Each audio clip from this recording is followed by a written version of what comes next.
Okay, today I want to share something awesome with you. And not new awesome. I want to go very old school awesome with you. Something you've probably seen a million times before, but maybe have lost the context of why it matters so much. And here we go. Ready? Watch carefully.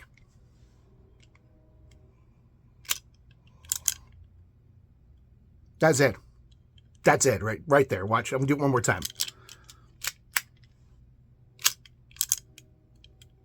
So what's the big deal? Why does this matter?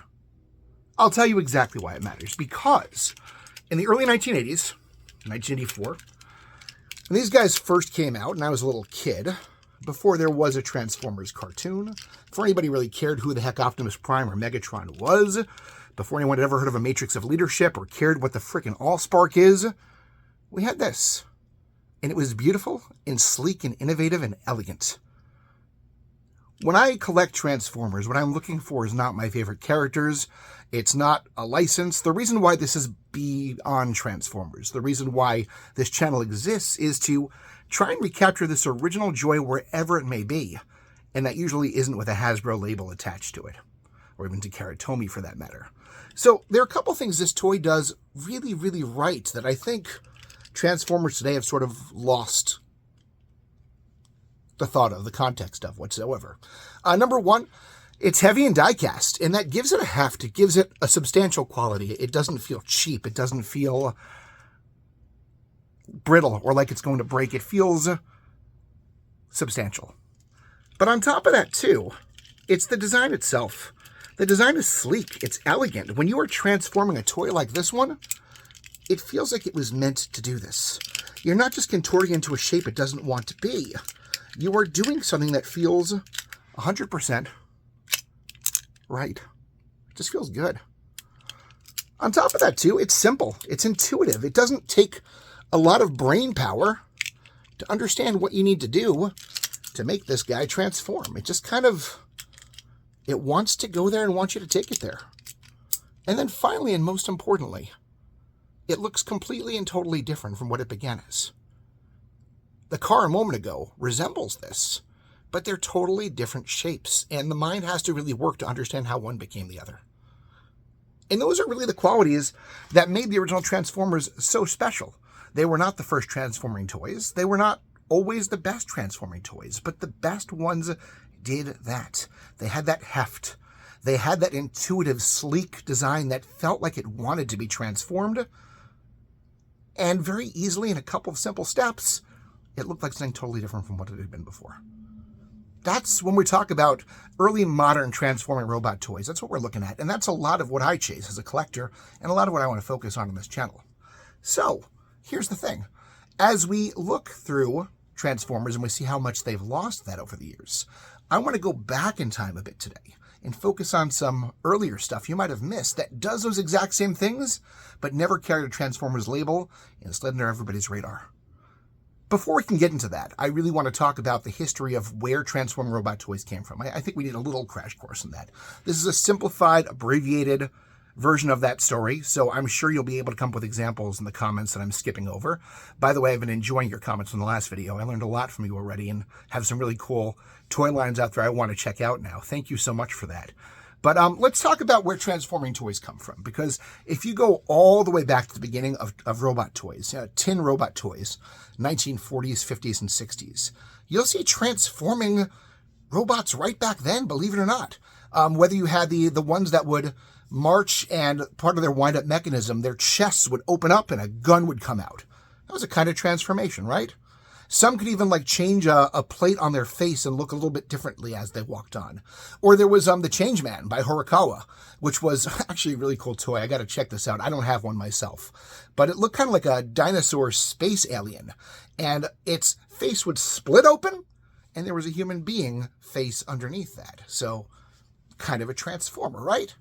And yet it doesn't fit the modern criteria I'm looking for here. It doesn't have the heft. It's a tin toy. It doesn't have a sleek transformation that's creative.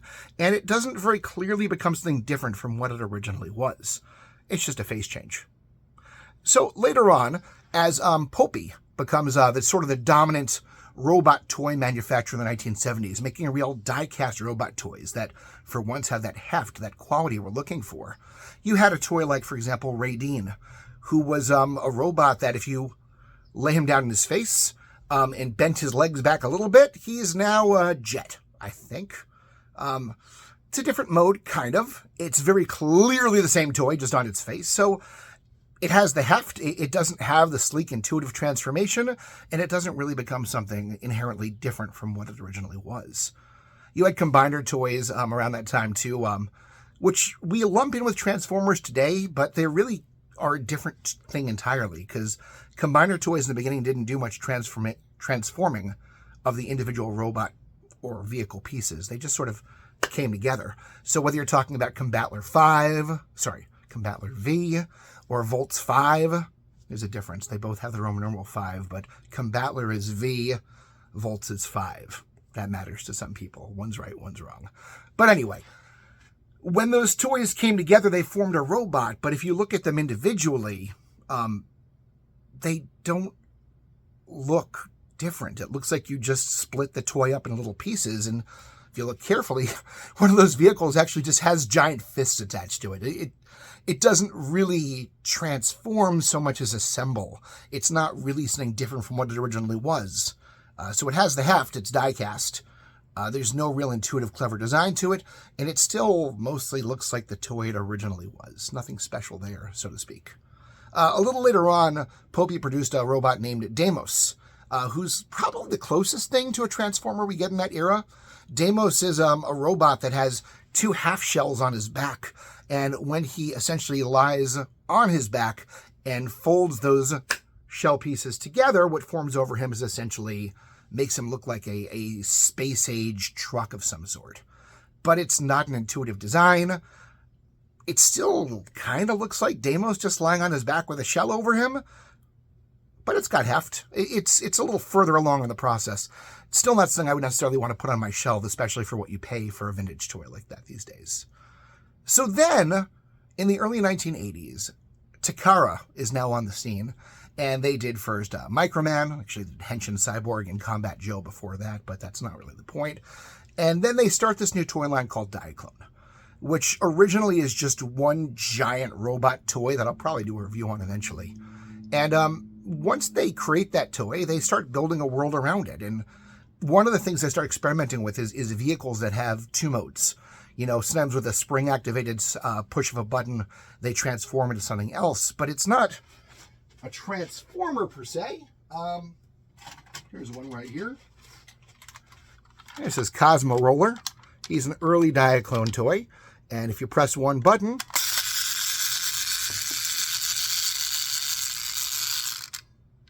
this guy was supposed to shoot out. He didn't do that. There we go. It just opens up. There's not much to it.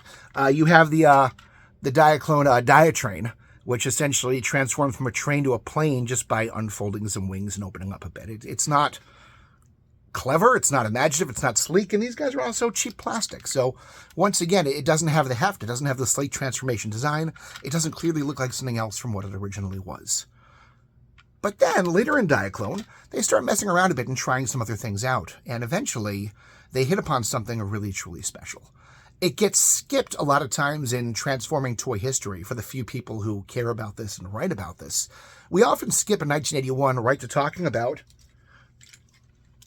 the Macross Valkyrie, made originally by, oh boy, now I'm blanking. Before it was Bandai, it was owned by Takotoku? Yeah, it was Takotoku made this, and it's a beautiful vehicle that looks totally different from what it ultimately becomes. It's die-cast, it has the heft to it, it's got a very sleek transformation. I'll do the abbreviated version of this if you've never seen it before. If you don't own one of these, they're really cool.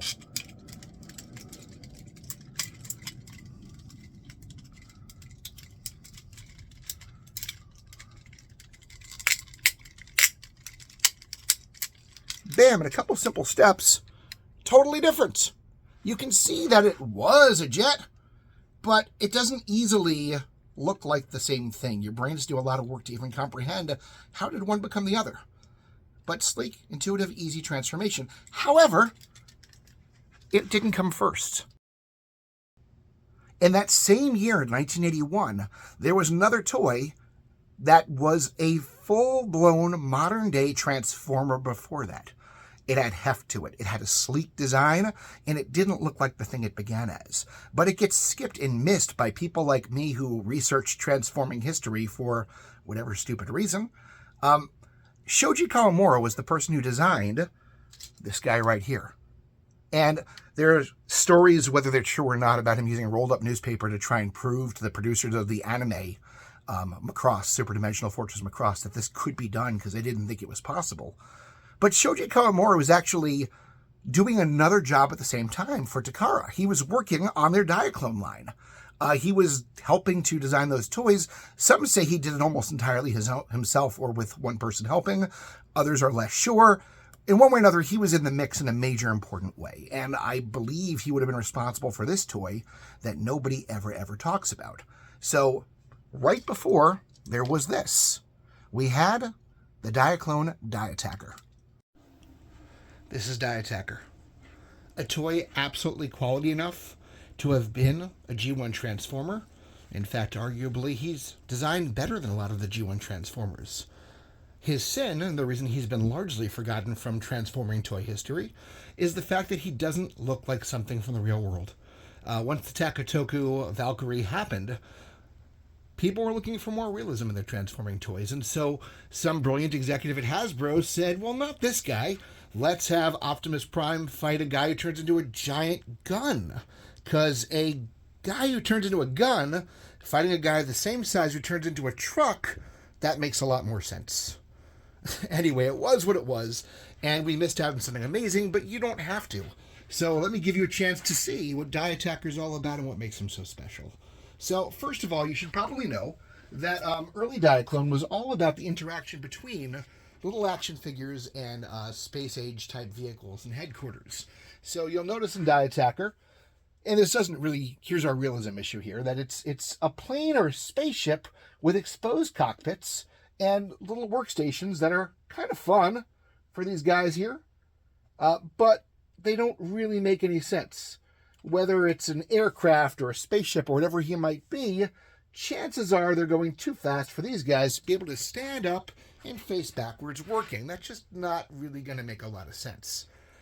But it is a fun toy if you can get past that. If you're into sheer imagination more than realism, and I certainly am, this toy hits all the other buttons. So, for example, you'll notice things like the fact that this little vessel over here can be aimed, and it can detach. And now you've got a little flying escape vessel. That's pretty cool. We've got two more hidden over here that can launch out. Little cool escape vehicles. Nothing too fancy. Just fun that it has them. You know, it's little extra details that make for good storytelling if you're a kid. Or if you're an adult with a kid's mind. Like me. But let me show you the actual transformation. We have to remove the figures for this because they will get squashed or thrown into the vacuum of space if a transformation happens while they're there. Again, realism is not really there so much. But otherwise, let's take a look at this transformation. It's well designed, intuitive, sleek. It's got the heft. It's a big piece of solid die cast in the middle. All this blue right here. Check out this part. You hear that click? I live for that. That's quality right there. This part shoots down so we can swing out ahead. Look at that. And then here's the really fun part. Here's what I love. Watch this. That's just great design right there. Now, let's make sure we have his head in view there so you can see the whole guy. Move up a little bit. There we go. We need to add on some devil horns. Again, my theory that he'd make a better bad guy than good guy, even though for the original Diaclone series, he was considered one of the heroes. I guess devils can be heroes too. He's got his little fists right there. And he's a bad guy. I mean, like, you know, Michael Jackson, bad. He's awesome. He's impressive to look at. And for scale, we'll put it next to, this is the Diaclone-powered convoy version of Optimus Prime. We'll go Diaclone since it's Diaclone. And, man, he's just impressive against him, right? It's a beautiful, beautiful toy with an amazing, satisfying transformation. It checks all the boxes. It just didn't look realistic enough, so it got discarded. And the Takatoku Valkyrie got all the credit for being the first real Transformer, which is not true. Serious heft. Smooth transformation that's on the one hand brilliant, and on the other hand incredibly easy to understand and operate. And two modes that look drastically different from one another. On top of that, he's a missing link in transforming robot history, and a really, really, really fun toy, as well as a beautiful thing to look at.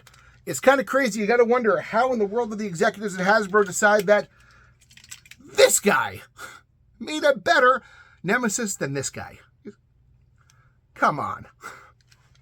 But on top of that too, you know, in an age now where Transformers are sometimes inventive, and oftentimes they're shells that you just are forcing the robot into these pieces that snap together and create an exterior that aren't inspired, that aren't satisfying, that lack the tactile kinesthetic satisfaction that comes from... It's missing. They've lost it. And if this is something that appeals to you, I would encourage you to get off that beaten path. Stop just buying the licensed Transformer stuff and look at other things such as what came before. Diattacker. He's not going to be cheap to get, I promise you that, but he is worth it. Go find him. Check out your other pre-Transformers. Look at things like Chigokin from Popey. I'm going to have to do a video about them. Takara Brave I've now mentioned in both videos. So many other things worth getting into that are just so much more satisfying that have the appeal that these early Transformers had. Get off that beaten path. Check out some more cool things out there. Come back for our next video. And also join us at classiccomics.org for more great conversation about all things geek. Toys, comic books, movies. We have it all. Have a great one. I'll see you next time.